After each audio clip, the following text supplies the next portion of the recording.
Good morning, St. Aidan's. It's great to be back with you guys, if but digitally this morning. Um, I certainly have a tough act to follow after the really extraordinary reflections that Alec and Karina offered last week, but I'm going to do my level best. I was thinking kind of all week about what I wanted to say, more than just thank you to all of you. And I was thinking back to when this idea of senior reflections first was discussed, and it was discussed in a slightly different form on Friday, March 6th, when Zach and Hannah had us over for a great dinner, and we talked about the end of college and what the future held and how we wanted to mark the end of our time in this space. And a few short days later, everything it became clear that everything was going to change.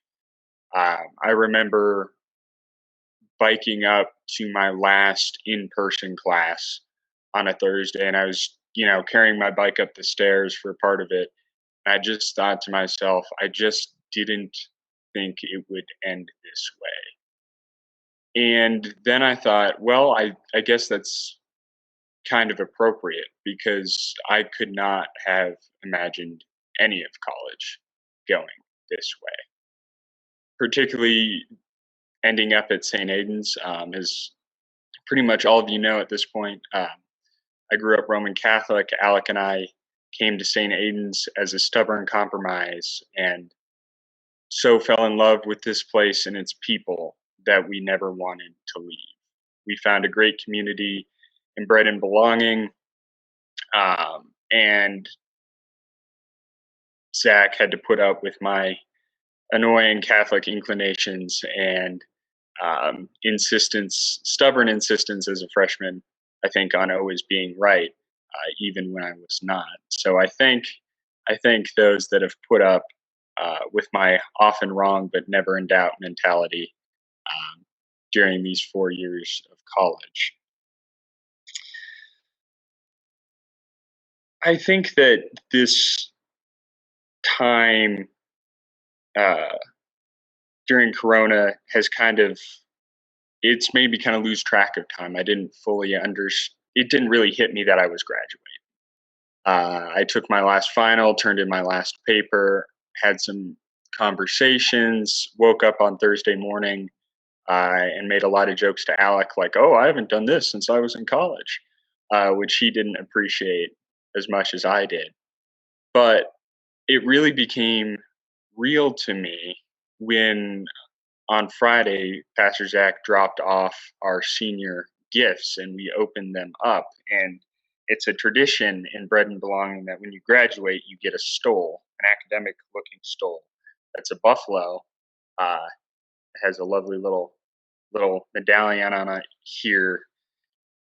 And I could not have expected and would never have imagined that the most poignant symbol of my graduation up until that point was this piece of fake buffalo fur. This, uh, but I was incredibly grateful for that because that's when it really actually hit me. And Alec and I were just kind of sitting around our table and just kind of looking and admiring the stole. Uh, I came down back home to Castle Rock to spend some time with my parents, and we took some graduation photos.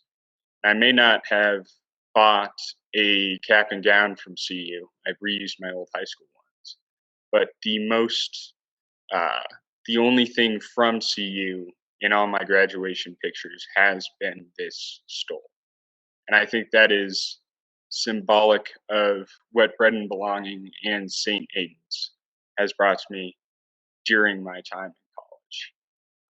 It has given me a lifelong community. It has challenged my faith, my assumptions. I have grown in ways I could not have imagined, never would have anticipated, and could not have asked for. So, as we move into the future, I leave you kind of with my closing college thought, which is uh, it never was supposed to be this way, but it's kind of fitting. And I'm very, very thankful for that and for all of you. Thank you.